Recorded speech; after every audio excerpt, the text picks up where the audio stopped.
ce livre est juste bon à jeter. Bien le bonjour, installe-toi, mets-toi à l'aise.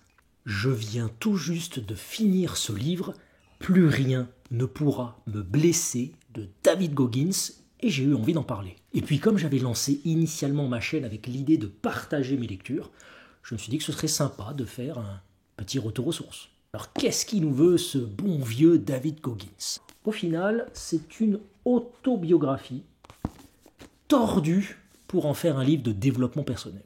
Eh bien, 11 chapitres avec 10 défis intercalés entre les 10 DITS chapitres. Et ce sont ces 10 défis qui en font un livre de développement personnel.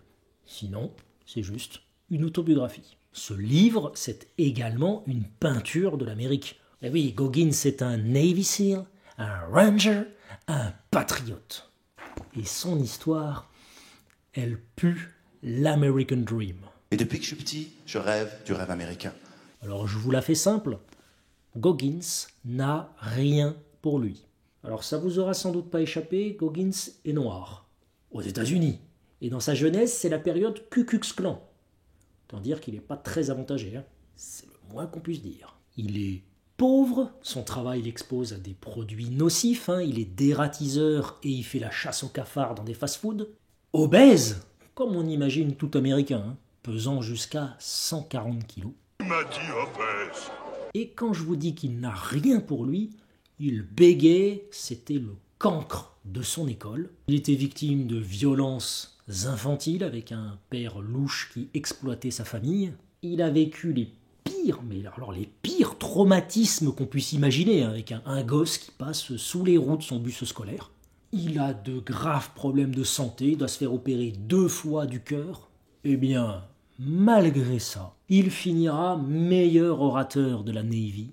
Il gagnera des ultramarathons, détiendra le record de traction en 24 heures et sera considéré comme l'homme le plus solide de la planète. Alors j'ai voulu faire cette vidéo pour mettre en garde les lecteurs. En garde, j'ai l'œil américain.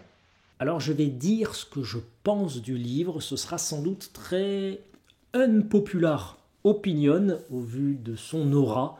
Donc je te propose, si tu apprécies, de laisser un pouce pour m'encourager, je risque d'en avoir bien besoin. Goggins, c'est, et là je le dis tel que je le pense, le mec le plus cinglé de la planète. Son mantra, Stay hard, a fait le tour du monde, et c'est super pour se motiver, se mettre un coup de pied aux fesses. Je suis au final admiratif de ce que fait et de ce qu'a fait ce gars. Et puis, comment pourrait-on ne pas l'être ? Et dans le livre, il insiste beaucoup sur quelque chose qui lui a permis de réaliser tout ça, le dépassement de soi, toujours et tout le temps, quelles que soient les circonstances. Et c'est ça qui va briser des gens. Il y a sur cette planète des fous furieux qui ne vivent que pour une seule chose, souffrir. Comme Goggins. Et ce n'est pas un souci, tant qu'ils font ce qu'ils veulent. Là, le souci, c'est qu'avec ce livre, il va pousser des gens qui ne sont pas fous à vouloir faire de même. Et c'est là que ça va coincer. Il brandit comme un trophée le fait de courir avec 2 jambes fracturées. Il brandit comme un trophée le fait d'avoir couru avec des engelures aux orteils dans une de ses compétitions, qu'il a remportées, et de s'être dit « Tant pis, on m'amputera à la fin !» Mais qu'est-ce que c'est que ce délire ? Alors raconter est une chose. Voilà ce qui m'est arrivé, voilà mon état d'esprit. Mais glorifier, c'en est une autre. Il a perdu plus de 40 kilos en 3 mois. Niveau santé, c'est l'idée la plus con que quelqu'un puisse avoir. Il en est fier. Donc tu vois, si tu es gros et que dans 3 mois tu l'es encore, c'est de ta faute. Stay hard, motherfucker. En fait, ce qui m'a sauté aux yeux et auquel je ne m'attendais pas du tout à la lecture, c'est de comprendre que Goggins est en fait un mec complètement paumé qui ne connaît qu'une seule chose en raison de son parcours, en raison de son histoire, en raison de ses expériences. La souffrance. S'il n'a pas sa dose de souffrance, il a l'impression de ne pas exister. C'est en même temps terrible, c'est un cas clinique, c'est un hôpital psychiatrique dans lequel il devrait passer du temps. Et génial. puisqu'il accomplit des choses incroyables de la sorte. Mais ce n'est clairement pas une relation saine à l'effort et au corps. Je ne recommande à personne de faire ça. Alors c'est exceptionnel ce qu'il fait, il ne faut pas s'y tromper, et je pense qu'il en faut des gens comme ça. Mais dans le livre, il en traite comme si tout le monde devait et pouvait faire de même. Spoiler, ça n'a pas l'air d'être le cas. Et oui, dans l'idée qui est véhiculée, c'est tu es couché sur ton canapé depuis 2 ans à manger des chips tous les soirs, tu lis le livre, et donc tu vas t'inscrire à un marathon dans 2 semaines et ça va bien se passer. C'est ça qui est véhiculé. Et c'est débile. Le livre élude bien trop souvent, bien trop facilement l'idée de progressivité, l'idée d'adaptabilité. Il a mal, il continue. Une fracture. Bon, on va pas se laisser emmerder par des os quand même. Il ignore tous les signaux qui sont envoyés par son corps sous couvert de dépassement de soi. Ça n'a aucun sens. Il pousse jusqu'à ce que ça pète, et une fois que c'est fait, il voit s'il peut pousser encore un peu. Ou alors, si définitivement il ne peut plus, il passe à autre chose. C'est ce qu'il a fait quand il s'est retrouvé incapable de courir. Il s'est mis à chercher le record de traction en 24 heures. Et donc, rebelote, traction jusqu'à exposer l'os de ses phalanges. Et encore, pour les tractions, c'est l'une des premières fois où on a une fenêtre assez claire sur l'idée de progressivité.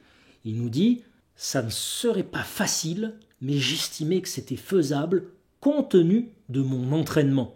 Au cours des 5 ou 6 mois précédents, j'avais enchaîné plus de 40 000 tractions et j'étais à présent enthousiaste à l'idée de relever un nouveau défi. C'est en grande partie grâce ou à cause de lui qu'on a une armée de décérébrés qui font des marathons sans entraînement ou autres objectifs sportifs importants sans préparation. Il amène à glorifier le fait de faire quelque chose sans y être prêt. Comme si ne pas s'être entraîné rendait la performance meilleure ou plus méritante. C'était en l'occurrence vraiment à la mode sur les réseaux il y a quelques mois, je ne sais pas si c'est encore le cas. Tu pourras me dire en commentaire si tu as suivi ou vu la chose. Est-ce que c'est encore hype d'annoncer faire quelque chose sans entraînement? Il faut voir que ce genre de comportement peut être délétère, véritablement, pour la santé. Le sport, c'est quelque chose qui doit être progressif. Ne te fais pas avoir par les sirènes du toujours plus en toujours moins de temps. On ne passe pas de 0 à 7 entraînements par semaine sans y laisser des plumes, c'est clair. Mais on peut monter à 7 entraînements par semaine sereinement, avec le temps. Il faut vraiment penser à ta santé quand tu fais ce genre de choses. Il y a quelques fois dans le livre, peut-être 2 à 3 fois, où on comprend qu'il y a une notion de progressivité dans son entraînement, qu'il a rajouté des couches au fur et à mesure. Mais vraiment, ce qui est mis en avant, ce sur quoi il appuie fortement, c'est de montrer à quel point il est capable de réaliser des exploits sans y être préparé, ou au contraire, avec un handicap physique. Eh oui, moi, je n'ai pas le même cœur que les autres, mais j'ai fait ça. J'étais plus lourd que ceux qui font des tractions, mais je les ai faites. Comme si réaliser ça le rendait encore plus méritant que quelqu'un qui se serait préparé. En clair, je pense qu'il y a pas mal d'égocentrisme. Je suis le meilleur. Et que plus rien ne pourra me blesser, ça aurait pu être mieux amené pour que plus rien ne pourra nous blesser.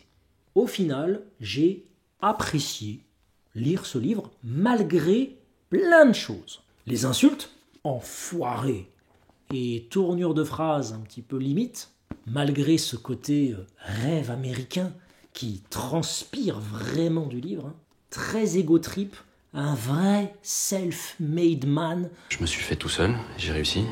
C'est vraiment l'idée de « je n'ai aucun talent, je n'ai aucun atout, mais je réussis parce que je fais plus que n'importe qui sur la planète ». C'est censé être un accent américain. Alors c'est super pour l'énergie qu'il transmet, ça permet d'aller de l'avant, ça permet aussi de remettre en perspective certains de ses petits soucis. Mais ce livre va briser des gens. c'est une ode à la souffrance. L'idée principale du livre, c'est « tu n'es pas assez bien ». Donc, travaille avec acharnement pour devenir meilleur, mais tu ne seras jamais assez bien. Ça peut marcher pour certains, ce sera terrible pour d'autres. Je pense que pour la majorité des gens, la vérité est ailleurs.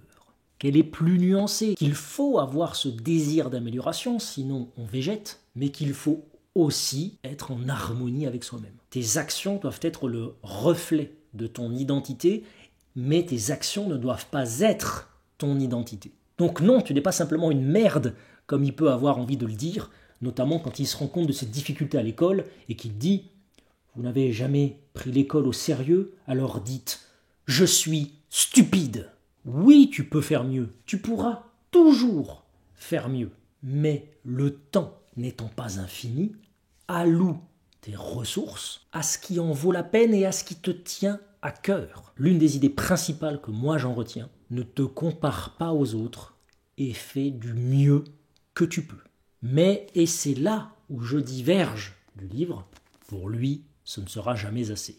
À l'inverse de ce qui est dit dans le livre aussi, je te conseillerais de traiter ton corps comme ton allié, et pas comme Goggins traite le sien, à savoir comme un ennemi. Écoute les feedbacks de ton corps. Repousse ses limites avec lui, avec le temps, et pas au forceps contre lui. Laisse tes tendons, laisse tes articulations s'adapter à une nouvelle activité, quand Goggins, lui, les détruit complètement. S'ils sont plus là, ils peuvent plus nous emmerder, hein. Pas sûr. Je ne sais pas vraiment combien de temps encore il va tenir debout, l'ami Goggins, mais le fait qu'il soit encore vivant et qu'il court encore est déjà un exploit, honnêtement, au vu de toute la souffrance qui se met dans le cornet. Au final, je conseille tout de même de lire ce livre, hein, avec toutes les limites que j'ai pu donner à l'esprit, et suivant ta personnalité, à ne pas te laisser embarquer dans une frénésie soudaine. Si tu es sédentaire, serre temps pour te bouger les fesses, mais n'oublie pas, contrairement à ce qu'il va vouloir t'emmener à faire, à le faire progressivement et en te respectant. Alors si toi tu as lu le livre, dis-moi en commentaire ce que tu en as pensé. Est-ce que je suis trop dur avec le livre ? Est-ce que j'ai manqué quelque chose de vraiment important ? Merci en tous les cas d'avoir regardé la vidéo jusqu'au bout. Abonne-toi pour ne pas rater la suite de nos aventures. Au plaisir de te retrouver ici ou ailleurs. Twitch, Strava, Instagram, tous les liens sont en description. Et en attendant, porte-toi bien.